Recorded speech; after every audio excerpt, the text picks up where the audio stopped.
Hello friends, आप देख रहे हैं संजय स्टेडियम। दोस्तों, हमने अपनी पिछली वीडियो में जो 19 सितंबर को एग्ज़ाम हुआ था जीआईसी का प्रवक्ता भौतिक विज्ञान, तो उसके जो 40 क्वेश्चन थे हमारे स्टार्टिंग के जीएस के, उनको हमने डिस्कस कर लिया था। उनकी आंसर शीट आपको प्रोवाइड करा दी थी। अब हम बात करते हैं 41 से आगे की, यानी कि भौतिक विज्ञान के जो मेन सिलेबस के क्वेश्चन हैं, उन प्रश्नों को हम क्रम से देख लेते हैं किसका कौन सा आंसर हमारा सही होगा। तो दोस्तों, यदि अभी तक आपने हमारे चैनल को सब्सक्राइब नहीं किया तो चैनल को सब्सक्राइब कर लें, और सब्सक्राइब के पास में बेल आइकन दिया होगा उसको भी प्रेस कर देना, जिससे कि हमारी जितनी वीडियो बनेंगी उनका नोटिफिकेशन आपके पास तक पहुंच जाएगा। तो दोस्तों, आइए देखते हैं सबसे पहला प्रश्न क्या है। तो पहला प्रश्न है दोस्तों, 30 हेनरी प्रेरकत्व एवं 30 ओम प्रतिरोध की एक कुंडली को 220 वोल्ट और 50 हर्ट्ज विद्युत लाइन से जोड़ा जाता है। कुंडली में धारा का मान क्या होगा? तो कुंडली में हमें धारा का मान बताना है कितना होगा। तो दोस्तों, इसका जो आंसर होगा, हमारा करेक्ट आंसर वो ए नंबर होगा। ठीक है, यदि आपको इनका सॉल्यूशन चाहिए तो आप हमारे टेलीग्राम नंबर पर मैसेज कर सकते हैं, और टेलीग्राम नंबर हमारा है 8279469288। ठीक है, ये टेलीग्राम का नंबर है हमारा। यहाँ पर आप मैसेज करके हम इसकी फुल डिटेल आपको दे सकते हैं, सब विद सॉल्यूशन के। तो दोस्तों, आइए देखते हैं नेक्स्ट प्रश्न हमारा कौन सा है। तो अगले प्रश्न हमारा है इसमें प्रश्न नंबर 42 में क्या कह रहा है? ये कह रहा है कि 100 फेरे और 10 सेंटीमीटर प्रभावी त्रिज्या वाली एक वृत्तीय कुंडली में 0.1 एम्पियर की धारा बह रही है। एम्पियर मीटर स्क्वायर में इसका चुंबकीय द्विध्रुव आघूर्ण क्या होगा? तो हमें चुंबकीय द्विध्रुव आघूर्ण की इसमें बात करनी है, तो इसका कौन सा आंसर हमारा करेक्ट होगा, हमें ये बताना है। तो दोस्तों, इसमें ऑप्शन नंबर हमारे ये दे रखे हैं। पहला ऑप्शन दे रखा है ए 0.0001 पाई, ऑप्शन नंबर बी दे रखा है 0.001 पाई, ऑप्शन नंबर सी दे रखा है 0.01 पाई, और ऑप्शन नंबर डी दे रखा है 0.10 पाई। तो इसमें हमें आंसर बताना है कि कौन सा आंसर हमारा इसका करेक्ट होगा। तो दोस्तों, इसका जो आंसर है हमारा 42 का, इसका जो आंसर है वो होगा डी ऑप्शन हमारा करेक्ट होगा, यानी कि 0.10 पाई। ठीक है, अब देखते हैं अपना क्वेश्चन नंबर नेक्स्ट 43। तो 43 में क्या कह रहा है? ये बोल रहा है कि सर 1 मिलीमीटर व्यास का हवा का एक बुलबुला 150 सेंटीपॉइंट श्यानता तथा 0.90 ग्राम प्रति घन सेंटीमीटर घनत्व के द्रव्य में जिस सीमांत वेग से आगे बढ़ेगा उसका मान क्या होगा? तो हमें उसका मान बताना है। ठीक है, तो ऑप्शन नंबर ए दे रखा है 6.53 सेंटीमीटर पर सेकेंड, ऑप्शन नंबर बी दे रखा है 0.65 सेंटीमीटर पर सेकेंड, ऑप्शन नंबर सी दे रखा है 3.27 सेंटीमीटर पर सेकेंड, और ऑप्शन नंबर डी दे रखा है 0.33 सेंटीमीटर पर सेकेंड। तो इसका आंसर हमें बताना है। तो ये 43 में देखो, एक हम इसमें जब इसका आंसर निकालेंगे तो इसके सॉल्यूशन करेंगे। तो जब हम सीमांत वेग की बात करते हैं तो सीमांत वेग v इक्वल टू होता है 2/9 R square D G upon eta. ठीक है, उसमें ये जो वैल्यू हमारी दी हुई है उसको पुट कर लेंगे, और उसको रखने के बाद जो हमारा आंसर इसमें फाइनली आएगा वो इसका ऑप्शन नंबर डी सही होगा, यानी कि 0.33 सेंटीमीटर पर सेकेंड। ठीक है, अब बात करते हैं नेक्स्ट प्रश्न की। अगला प्रश्न हमारा क्या है? 44 नंबर है। तो 44 को देखते हैं कि इसमें क्या दिया हुआ है। ये कह रहा है कि 3 द्रव्यमानों जिनकी द्रव्यमान कितने 3 किलोग्राम और 4 किलोग्राम, तथा तीसरे का है 5 किलोग्राम, क्रम से -6 न्यूटन और 8 न्यूटन तथा 12 न्यूटन के बल आरोपित हैं। इस निकाय के द्रव्यमान केंद्र का त्वरण होगा। तो इसके द्रव्यमान केंद्र का हमें त्वरण बताना है कि कितना होगा। तो दोस्तों, इसका ऑप्शन हमारा कौन सा सही होगा ये हमें बताना है। तो यहाँ पर हमारे पास एक फॉर्मूला होता है, और वो फॉर्मूला क्या है हम देखेंगे यहाँ पर कि ई, जैसे हम सेकंड लॉ देखते हैं तो सेकंड लॉ न्यूटन का क्या होता है? F = ma। ठीक है, तो वहीं से हम देखेंगे यहाँ पर f की वैल्यू दे रखी है, तो f की वैल्यू निकालने के लिए हम क्या करेंगे? यहाँ पर a = F/m हो जाएगा। तो m की वैल्यू यहाँ पर द्रव्यमान दे रखे हैं 3 किलोग्राम, 4 किलोग्राम और 5 किलोग्राम। तो m का मान जो हो जाएगा यहाँ पर वो हो जाएगा 3 + 4 + 5। ठीक है, ये m का मान नीचे रख देंगे, और उसके बाद हम बात करते हैं f की। तो f का मान यहाँ पर दिया हुआ है, जैसे माइनस का ये कह रहा है कि कितना न्यूटन, तो f आ जाएगा सब बल का टोटल, माइनस का 6i, इसको 8j इसको, और 12i। ठीक है, इनको क्या कर देंगे? हम ऐड कर देंगे। तो ऐड करके हमारे पास फाइनली जो f का मान आ जाएगा वो f = हो जाएगा 6i + 8j। ठीक है, इस प्रकार से हमारे पास f का मान आ गया। हमारे पास जो न्यूटन का लॉ था वो क्या था? F = ma था। ठीक है, हमें क्या निकालना है? यहाँ से a निकालना है। तो a = कितना हो जाएगा? F/m। तो एम का मान हमने अभी निकाला था कि 6i + 8j, ठीक है, उसको ऊपर रख देंगे, और एम का मान हमने निकाला था 3 + 4 + 5, तो इसको हम ऐड करेंगे तो कितना जाएगा 12 हो जाएगा, ठीक है। 12 से उसको हम डिवाइड कर देंगे, फिर इसको सोल्यूशन करेंगे। तो हम जब इसका रिजल्टेंट निकालेंगे ए का मान, तो ये ए वेक्टर के रूप में है, ठीक है, हमने वेक्टर के रूप में निकाला। जब इसका वेक्टर का रिजल्टेंट निकालेंगे तो दोस्तों आपको पता है रिजल्टेंट कितना निकलेगा, अपॉन में जो 6 आएगा तो वो तो हम ऐसे लिख देंगे 1/6, और जब इसका रिजल्टेंट निकालेंगे तो अंडर रूट में जो भी हमारे आई और जे के गुणांक होंगे उनका स्क्वायर का सम कर देंगे हम, ठीक है। तो स्क्वायर का सम का मतलब कि 3 गुणांक आएगा आई का और जे का होगा 4, तो 3 का गुणांक हो गया हमारा, यानी कि 3 × 9, तो 9 हो जाएगा, और प्लस 4g होगा तो 4 का स्क्वायर कितना हो जाएगा 16, तो इसको ऐड करेंगे तो 25 हो जाएगा, यानी कि 25 का 5, तो 5/6, ठीक है, 5/6 आ गया है यहाँ पर।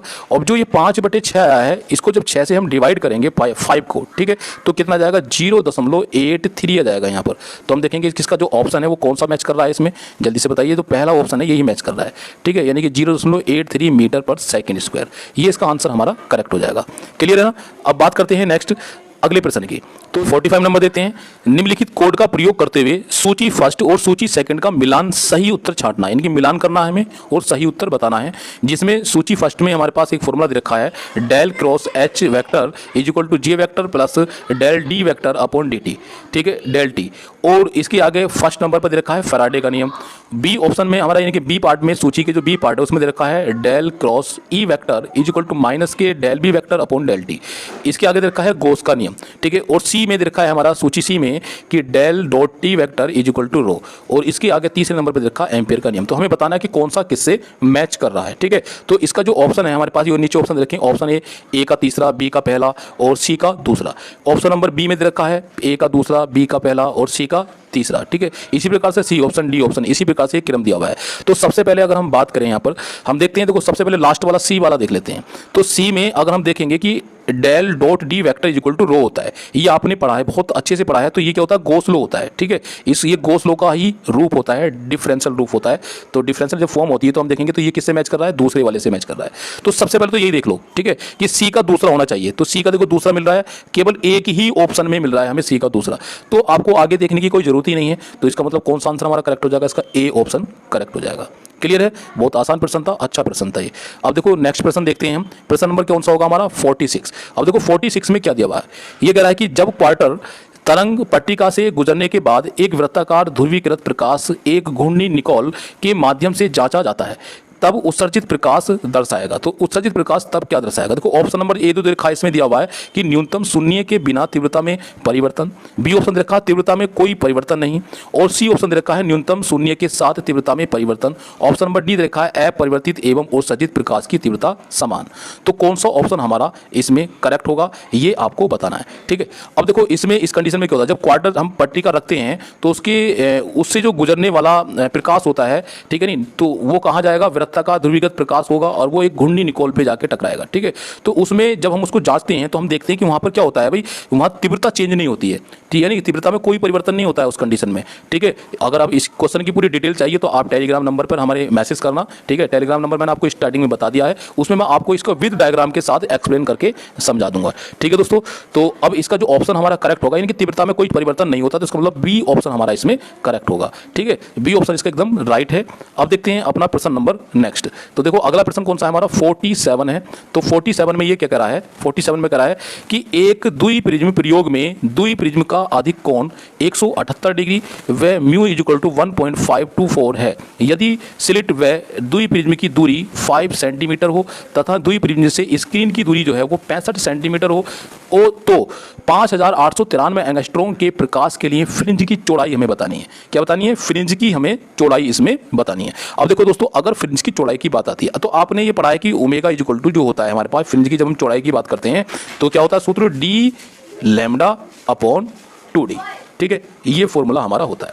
अब इस फॉर्मूले में हम बात करते हैं 2d की, तो ये 2d जो है ये इसकी जो वैल्यू निकालते हैं, जब इसका हम इंडेक्स की बात करते हैं तो उस कंडीशन में होता है, यहाँ पर देखो इस बात को देख लेते हैं कि म्यू इक्वल टू 2d की बात करते हैं। 2d की बात निकालने के पहले 2d इक्वल टू होता है 2 म्यू -1 और अल्फा ए, ठीक है, ये किसका मान होगा, 2D का मान होगा।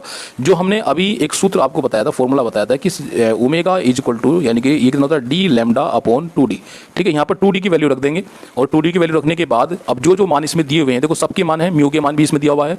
ठीक है, और इसके इनके इनके कैपिटल D की वैल्यू भी दी हुई है, यहाँ पर लैम्डा की वैल्यू भी दी हुई है, लैम्डा की वैल्यू ये है हमारी। इन सब वैल्यू को यहाँ पर हम पुट कर देंगे, रख देंगे, और रखने के बाद हमारे पास जो आंसर आएगा, ठीक है, वो कौन सा हमारा इसमें आंसर करेक्ट होगा, ये आपको सोल्यूशन करके बताना है। ठीक है, और कमेंट बॉक्स में लिखकर आप जरूर बताना कि इन वैल्यू को रखकर इस फॉर्मूले में कि इसका कौन सा ऑप्शन हमारा करेक्ट होगा। ठीक है दोस्तों, आपको बताना है ये आंसर कमेंट में लिखकर, ठीक है, कमेंट बॉक्स में लिखकर बताना है 47 नंबर क्वेश्चन का आंसर। अब देखते हैं दोस्तों अपना प्रश्न नंबर 48 में क्या कह रहा है कि एक अवमंदित प्रणोदित सरल आवर्ती दोलक का अवकलन समीकरण दे रखा है, और कितना अवकलन समीकरण, M D square X upon D T square is equal to minus K X minus B V plus F not sine omega T. स्थायी अवस्था में दोलन का आयाम होता है, तो हमें आयाम बताना है, जहां पर omega not is equal to दोलित की प्राकृतिक आवर्ती। ठीक है, तो अब यहाँ पर हमें क्या बताना है, दोलन का आयाम की यहाँ पर बात करनी है, तो आयाम कितना होगा। तो देखो इस क्वेश्चन में हमें क्या करना है दोस्तों, यहाँ पर वैसे इसका ऑप्शन में बता देता हूँ। देखो ऑप्शन दे रखा है A is equal to F note upon B omega, B option में दे रखा है हमारा ए इज इक्वल टू, यानी कि आयाम A is equal to F note upon M upon omega not plus B omega upon M, और ऑप्शन नंबर सी में दे रखा है A is equal to F note upon M upon omega minus omega not plus B omega upon M, और D option में दे रखा है A is equal to F note upon M वर्गमूल में omega square minus omega not square का whole square plus B omega upon M का whole square. देखो यहाँ पर इस कंडीशन में यदि हमारे पास ये दे रखा हो, यानी कि अवकलन समीकरण जो है हमारा ये इस प्रकार का अगर दिया हो, ठीक है, अवमंदित प्रणोदित सरल आवर्ती दोलक के लिए यही समीकरण होता है, और इस समीकरण के लिए स्थायी जो अवस्था में दोलन का आयाम होता है, ये आपको याद रखना है दोस्तों। इसका ऑप्शन नंबर जो डी जो है ये करेक्ट है। यहाँ पर ए इज इक्वल टू होता है एफ नोट अपॉन एम, और अपोन में जो वर्गमूल में होता है omega square minus omega naught का स्क्वायर का whole square plus B omega upon M का होल स्क्वायर, यही इसका फॉर्मूला होता है। ठीक है, ये आयाम होता है, ये स्थायी अवस्था में दोलन का आयाम होता है। ठीक है, जब ये वाली इक्वेशन के लिए, किसके लिए, अवमंदित प्रणोदित सरल आवर्ती दोलक के लिए ये आयाम होता है। ठीक है, हर जगह यही आयाम हमारा अप्लाई होता है। ये आपने डायरेक्ट पढ़ा होगा एक आर्टिकल में, अवमंदित प्रणोदित सरल आवर्ती दोलक वाले जो आर्टिकल में हम निकालते हैं एम्पलीट्यूड, तो वो इतना ही निकल कर आता है। ठीक है, तो ये आपको याद रखना है। ये कौन सा क्वेश्चन था हमारा, 48 नंबर का प्रश्न था। अब दोस्तों अब बात करते हैं अपने प्रश्न नंबर 49 की। तो देखो 49 में ये क्या कह रहा है दोस्तों, 49 में कह रहा है ये कि दो ध्वनि स्रोत एक साथ बजने पर 0.25 सेकंड में दो विस्पंद उत्पन्न करते हैं, उनकी आवृत्तियों का अंतर है। तो उनकी आवृत्तियों का हमें अंतर बताना है। पहला ऑप्शन में 2, दूसरे ऑप्शन में 4, तीसरे ऑप्शन में 8 और डी ऑप्शन में 1 दे रखा है यहाँ पर। ठीक है, तो इसका कौन सा आंसर हमारा करेक्ट होगा। बहुत इजी क्वेश्चन था, बहुत ही ज़्यादा आसान प्रश्न था ये। ठीक है, जब आवृत्ति की बात करेंगे तो यहाँ पर फॉर्मूला लगेगा हमारा n1 minus n2 is equal to X is equal to X. ठीक है, अपॉन टी की बात करेंगे यहाँ पर, तो देखो यहाँ पर x की वैल्यू 2 दे रखी है और अपॉन में टी का मान दे रखा है 0.25। तो कितना हो जाएगा भाई, यहाँ पर हो जाएगा 2/0.25, और इसे देखो पॉइंट से काट देंगे तो कितने जीरो बढ़ेंगे, ऊपर 2 और 25 अट्ठे 200, सीधा सीधा कौन सा आंसर आएगा हमारा 8, यानी कि ऑप्शन नंबर सी हमारा करेक्ट होगा। बहुत इजी क्वेश्चन था, बहुत आसान प्रश्न था। ठीक है, अब देखो अगला प्रश्न देख लेते हैं अपना। अगले प्रश्न में क्या कह रहा है 50 नंबर में, 50 नंबर में कह रहा है कि ओमेगा अपॉन 2 पाई प्राकृतिक आवर्ती के एक पिंड को एक बाह्य आवर्ती बल द्वारा प्रणोदित दोलन में रखा जाता है। यदि प्रति एकांक द्रव्यमान प्रति एकांक वेग का अवमंदन बल जो है वो 2r है, तो अनुनाद तब होगा जब आरोपित आवर्ती होगी। तो आरोपित आवर्ती यहाँ पर देखो ऑप्शन नंबर ए में देखिए ओमेगा अपॉन 2 पाई, और बी ऑप्शन रखा वर्गमूल में r square minus omega square upon 2 पाई, और सी ऑप्शन में रखा है वर्गमूल में omega square minus r square upon 2 पाई, और डी ऑप्शन में रखा है वर्गमूल में omega square minus 2r square upon 2 पाई। ठीक है, तो इसका हमें बताना है कि कौन सा आंसर इसका करेक्ट होगा। देखो अगर इसको सोल्व करोगे आप तो क्या होगा, F naught is equal to omega upon 2 pi होता है। ठीक है, और जब हम एफ डी की बात करते हैं तो upon M V is equal to 2r होता है। तो एफ नोट जब हम यहाँ से निकालेंगे तो सीधा सीधा हमारे पास एक ऑप्शन आ जाता है 2 omega square minus 2r square upon 2 पाई। ठीक है, क्या है हमारे पास एफ नोट की वैल्यू आती है निकल के, एफ नोट की वैल्यू जो निकल के आती है वो होती है वर्गमूल में।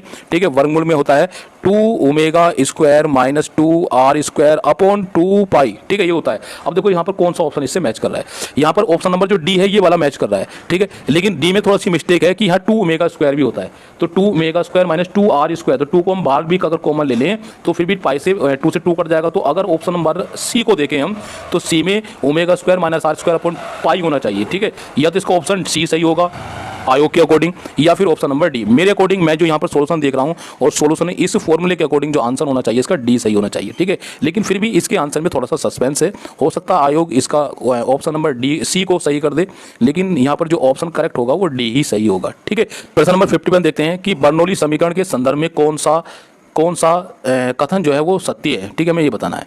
तो ए ऑप्शन में दे रखा है इसका ए पार्ट यानी कथन दे रखा है पहला, धारा रेखीय प्रवाह के लिए स्थैतिक दाब व गतिज दाब का योग स्थिर रहता है। और दूसरा कथन दे रखा है एक धारा रेखीय प्रवाह के लिए संपूर्ण शीर्ष नियत रहता है। ठीक है, ये दो हमें बताना है कि कौन सा कथन इसमें सही है, यानी कि ये दोनों कथन दे रखे हैं वो कौन से मैच करता है। ठीक है, तो देखो पहला ऑप्शन में देखा केवल पहला सही है या केवल दूसरा सही है या केवल दोनों सही है, यानी कि पहला और दूसरा दोनों सही हैं, या फिर हमारा न तो पहला सही है और न ही दूसरा सही है। तो देखो एक चीज़ यहाँ पर बात समझ लीजिए कि जब भी हम बात करते हैं बर्नौली प्रमेय की, तो उसमें जो धारा रेखी जो प्रभाव होता है उसमें संपूर्ण जो दाब मतलब वहाँ पर एनर्जी होती है, चाहे वो दाब की बात करें, गति ऊर्जा की बात करें, ठीक है, या फिर स्थितिज ऊर्जा की बात करें, उन सब का जो योग होता है वो क्या होता है, स्तर होता है, मतलब कांस्टेंट होता है। ठीक है, क्या होता है P + 1/2 ρv² + ρgh = कांस्टेंट, ये इक्वेशन होती है, ये इक्वेशन हमने पढ़ी है। लेकिन उसमें अगर हम बात करें शीर्ष दाब की, तो देखो शीर्ष दाब जब हम देखते हैं ना बर्नौली प्रमेय, लेकिन कौन से वाले बेंचुरी मीटर, इसका जो अनुप्रयोग है, एप्लीकेशन जो होती है उसकी, उस एप्लीकेशन में बेंचुरी मीटर वाले में हम बात करते हैं, तो बेंचुरी मीटर में हम देखते हैं कि जो शीर्ष होता है धारा रेखी प्रवाह, जहाँ पर नली लगाई जाती है दाब, जैसे मान लिया जो हमारी पानी की टंकियाँ होती हैं मोहल्ले या गलियों में, जो नीचे पाइप लाइन बिछाई जाती है और उसमें हम जो पाइप अपने घरों में यूज करते हैं टंकी के रूप में, तो वो पाइप जो है बेंचुरी मीटर पर डिपेंडेंट करता है। तो वो देखेंगे आप कहाँ पर लगाते हैं पाइप, घरों में जब हम यूज करते हैं वो पाइप जो छोटा वाला होता है वो ऊपर की ओर लगाते हैं, उस पाइप में जो मेन लाइन होती है उसके ऊपर की ओर, तो वो बेंचुरी मीटर काम करता है। वहाँ पर जो शीर्ष दाब होता है हम देखते हैं वहाँ पर उसमें जो धारा रेखी प्रवाह हो रहा है, जो मेन लाइन है, तो उसका जो संपूर्ण शीर्ष जो ऊपर वाला है जहाँ पर पाइप जोड़ा गया है वो नियत होगा, कांस्टेंट होगा वहाँ पर। ठीक है, जिसके कारण पानी ऊपर की ओर जाता है और वो हमारे घरों में प्रवेश कर जाता है।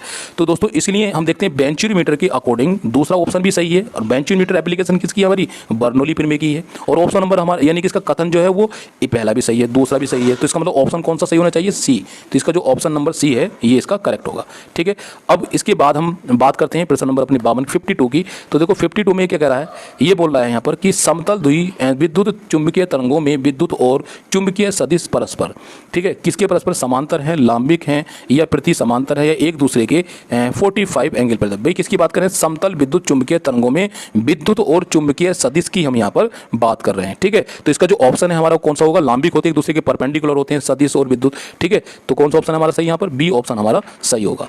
ठीक, अब हम बात करते हैं 53 क्वेश्चन की। तो 53 में क्या कर रहा है, ये बोल रहा है कि यदि किसी आंतरिक अर्धचालक में बोरॉन की एक अत्यंत सूक्ष्म मात्रा मिलाई जाती है तो इस प्रकार के निर्मित बाह्य अर्धचालक में इलेक्ट्रॉनों तथा छिद्रों की संख्या, छिद्र का मतलब यहाँ पर होल्स से है, ठीक है, इलेक्ट्रॉन और होल्स की जो संख्या है वो घटेगी, क्रम से बढ़ेगी या घटेगी या बढ़ेगी या क्रम से घटेगी या फिर बढ़ेगी। मतलब इसमें क्या है, देखो इलेक्ट्रॉनों की संख्या घटेगी, ऐसे ऑप्शन दे रखा है, जैसे मान लिया घटेगी तो दोनों की घटने की बात कर रहा है ऑप्शन नंबर ए में। ऑप्शन नंबर बी में कह रहा है क्रम से बढ़ेगी एवं घटेगी, और ऑप्शन नंबर डी में कह रहा है, सी में कह रहा है कि बढ़ेगी केवल, और डी में कह रहा है घटेगी एवं बढ़ेगी। तो देखो जब हम इसको मिलाते हैं बोरॉन को, ठीक है, अर्धचालक में, तो वहाँ पर इलेक्ट्रॉनिक संख्या घटती है और यानी कि जो छिद्र होते हैं यानी कि होल्स होते हैं उनकी संख्या बढ़ती है। तो इसका ऑप्शन जो हमारा वो डी सही होगा। ठीक है, अगला प्रश्न देखते हैं 54 में कह रहा है कि एक तनी हुई डोरी के समीकरण y = 5 sin 1/2 πx cos 20 πt के अनुसार कंपन करती है, जहां x तथा y सेंटीमीटर में तथा t सेकंड में है।